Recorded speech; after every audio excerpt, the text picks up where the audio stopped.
वर्ष 1937 रे होइतिबा बड़ बन्या को देखि इंजीनियर एम बेस बिशप राय चिंता करिथिले महानदी रे एक डैम तैयार करिबा। महानदी रे प्रतिवर्ष हेउतिबा बन्या को रोकिबा पई एमिति चिंता करिथिले। जानि रखंतु जेतेबेले अधिक दिन धरि वर्षा होइताय महानदी रे बन्या सृष्टि होइताय, जाकी महानदी जाउथिबा पाखापाखी गां लोकंकर प्रतिवर्ष बहुत क्षति होउतिला। महानदी आखपाख लोक बहुत हैरान होगा पड़ी थाए। तेज दर्शक बंधु आज भिडियो आम मैंने जाना हीराकुद डैम किपरि तैयारी होइतिला या पछर संपूर्ण तथ्य जानिबा। तेज दर्शक बंधु चैनल को सब्सक्राइब करनथिले एबे सब्सक्राइब करी बेल आइकन क्लिक करदियंतु, काहेकि ना एही परि जानिबा भली वीडियो आपे सब बेले अपलोड करूछु। जदि देखिबा को चाहतोती एबे सब्सक्राइब करी बेल आइकन क्लिक करदियंतु। वीडियो को संपूर्ण देखत भल लागिले लाइक करिवे। एम बीस बिशप राय प्रथमे प्रस्ताव रखिथिले महानदी रे डैम हेबो बोली। 1945 मसिया रे जितेबेले बी.आर. आंबेडकर चेयरमैन थिले से हीराकुद डैम निर्माण महानदी रे होई परिबो कि नाही बोली रिसर्च करबा पई अनुमति देथिले। जदि भी डैम हेबो कोन फायदा लोकंकर हेबो ता ऊपर जोर देथिले। मार्च 15 1946 रे ओडिसा रा गवर्नर सर हार्थन लुइस हीराकुद डैम निर्माण रा भार नैथिले। भारतर प्रथम प्रधानमंत्री पंडित जवाहरलाल नेहरू 12 एप्रिल 1948 रे हीराकुद डैम रो शुभारंभ करिथिले। डैम रो साउंड एंड टेक्निकल चेक पई एक मजुमदार कमिटी हीराकुद डैम रे अपॉइंटमेंट करा जायतिला। मुख्य बंधर लंबा 4.8 किलोमीटर दुई पहाड़ को लगाई तैयारी करा जायछि।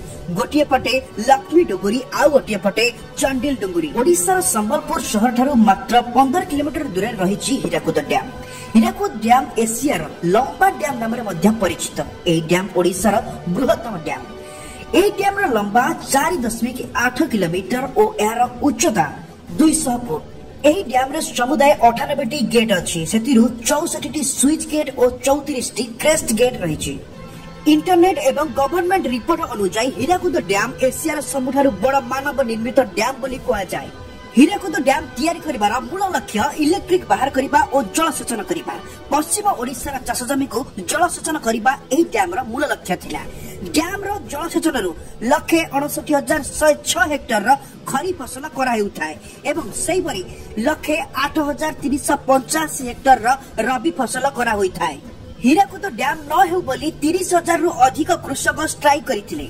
हीराकुद डैम द्वारा प्राय 15,000 लोक प्रभावित होइथिले और प्राय 22,000 परिवार विस्थापित होइथिले। 1956 परठारो क्षतिपूरण न देई बहुत परिवार को से जगह स्थानांतरण करा होइतिला। हीराकुद डैम तैयारी हेबा पई से समय रे 92.80 कोटी टंका खर्च होइतिला। जून 1956 रे डैम कंप्लीट होइतिला। 48,000 किलोवाट इलेक्ट्रिक बाहरिबा पई टरबाइन लगा जाइतिला। डैम रो 347.5 मेगावाट रो पावर बाहरला बळे पावर हाउस बना जाइछि। हीराकुद डैम पानी जगो बहुत गुड़िया मंदिर बुड़ी जाइथिला। मंदिर गुड़िक ग्रीष्म ऋतु रे देखा जाइथाय। डैम रे दुईटी ऑब्जर्वेशन टावर रहिछि। गोटिए टावर नाम होछि गांधी मीनार एवं आउ गोटिए नाम होछि नेहरू मीनार। तेबे आज रे वीडियो को हम एतिकरे रखिबा। आशा करछि आपन मानको वीडियोटी भल लागिथिबो। भल लागिथिले वीडियो को लाइक करिवे एवं आज रे वीडियो रे हम संक्षेप रे हीराकुद डैम ऊपर विस्तृत भाव रे अनेक कथा हम जानिले। भल लागिथिले वीडियो को लाइक करिवे एवं आगामी दिन रे एही सुंदर सुंदर वीडियो देखिबा पई चैनल को सब्सक्राइब करी बेल आइकन क्लिक कर देबे। तेबे रहुछि फोन देखाबा एक सुंदर वीडियो सहित सचिपत्र विदाई दियंतु। जय जगन्नाथ, जय हिंद, धन्यवाद।